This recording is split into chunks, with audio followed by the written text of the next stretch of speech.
Om Swastiastu, perkenalkan nama saya Niluh Nitasari, saya dari jurusan Ekonomi Hindu semester 2 kampus Tah Lampung. Jadi di sini saya akan memaparkan hasil kerja nyata dari mata kuliah kewirausahaan dengan dosen pengempu Bapak Nengah Maharta dan Bapak Indra Gautama. Di sini saya akan memperlihatkan dan memaparkan hasil kerja usaha saya, yaitu usaha ternak babi. Nah, berikut adalah kandangnya, yaitu kandangnya sudah permanen, ada beberapa box.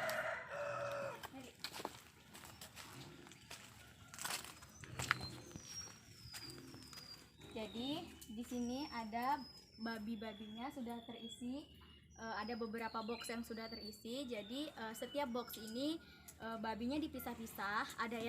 Ada yang babi anakan yang baru lahir, dan ada juga yang babi dalam proses penggemukan. Ada juga babi yang dipisah karena habis dan ada juga pemisahan babi setelah dikawinkan. Jadi jenis babi yang saya ternak atau saya budidayakan ini yaitu jenis babi Australia. Yang ini babi yang sedang tahap pengawinan. Jadi tahap pengawinannya itu secara manual, yaitu diletakkan di satu kandang yang sama seperti itu. Perlihatkan? Udah diperlihatkan belum? Nah, dan yang ini anakan babi yang baru lahir beberapa minggu yang lalu, seperti itu. Jadi untuk anakannya itu dipisahkan agar tidak mati karena tertindih oleh indukannya, seperti itu. Kemudian di box yang ini ada babi dalam proses penggemukan, seperti ini. Jadi untuk dalam proses penggemukannya juga dipisah-pisahkan agar tidak mengganggu babi-babi yang lain, seperti babi yang sedang kawin atau babi yang baru lahir. Kemudian selanjutnya ada babi yang hamil. Yang hamil dipisahkan. Jadi supaya tidak mengganggu babi-babi yang lain, seperti itu. Jadi ini kandangnya bersih karena habis dibersihkan. Kemudian ini alat-alat untuk pemandiannya, untuk memberi makannya, seperti itu. Ayo tambahkan sini.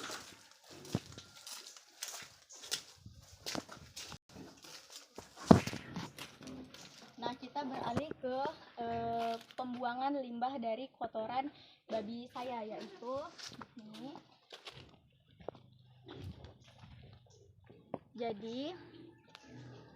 Jadi untuk limbahnya tidak sembarang dalam membuangnya, karena kalau misalkan kita buang secara sembarangan akan dapat mengganggu lingkungan sekitar, terutama dapat mengganggu tetangga sebelah gitu ya. Jadi kita membuat lubang khusus untuk menampung dari limbah si kotoran babi itu.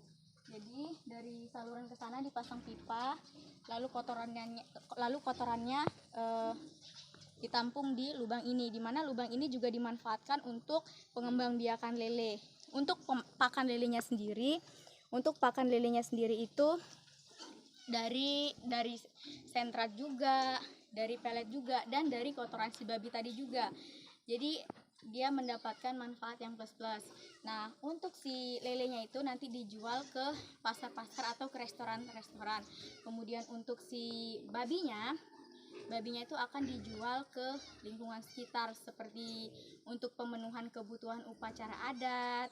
Kemudian ibu-ibu yang ingin membeli, baik itu secara hidup-hidup ataupun yang sudah dipotong-potong, begitu. Selain usaha babi ini, saya juga memulai usaha, yaitu ternak sapi. Jadi saya ini usahanya tidak sendirian, yaitu saya ditemani dan dibimbing serta rekan saya juga gitu. Jadi saya ini membangun usaha bersama dengan ayah saya, yaitu Bapak Iko Mangladre. Jadi beliau ini sudah berpengalaman dalam ternak babi maupun ternak sapi. Jadi beliau ini membimbing saya, mementori saya, dan memberi saya motivasi. Selain ayah saya sendiri, saya bersemangat untuk membangun usaha ini juga karena dukungan dari dosen. dari Bapak Nengah Maharta dan Bapak Indra Gautama. Sekian dari pemaparan saya mengenai usaha babi saya. Berikutnya akan saya jelaskan tentang usaha sapi saya, di mana kandang sapi dengan kandang babinya itu berlainan tempat agar tidak mengganggu hewan-hewan yang saya pelihara dan tidak menimbulkan stres pada hewan yang saya pelihara ini. Terima kasih.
Selanjutnya yaitu saya akan menjelaskan usaha sapi yang sedang saya jalankan dengan ayah saya. Seperti yang sudah kita lihat ini, kandangnya sendiri sudah permanen, sudah dibedakan dan disekat-sekat antara sapi yang satu dengan sapi yang lain.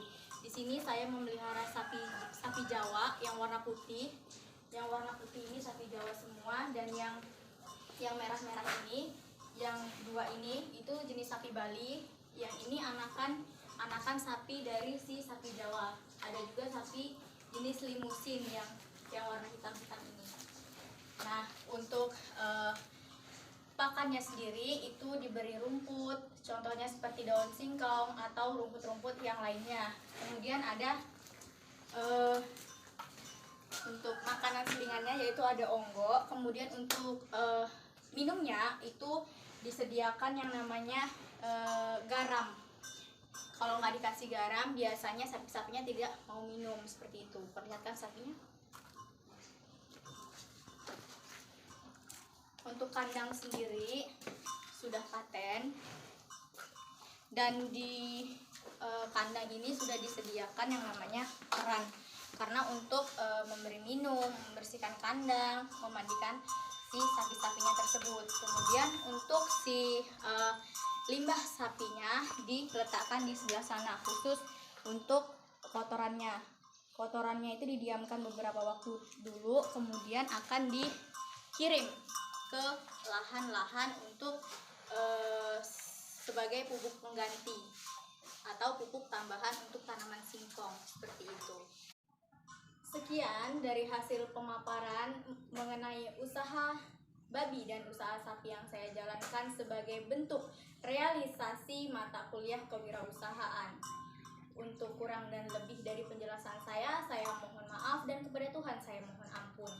Untuk generasi muda, khususnya generasi milenial, di mana generasi milenial adalah generasi yang mampu memanfaatkan dan mampu mengambil atau mengemban tugas sebaik mungkin, serta memanfaatkan peluang yang ada sebagai bentuk usaha dan membangun wirausahawan muda demi meningkatkan kekreatifan dan meningkatkan taraf hidup bersama, serta dapat membangun lapangan pekerjaan bagi orang lain. Terima kasih. Sekian. Om Santi Santi Santi Om. Generasi muda,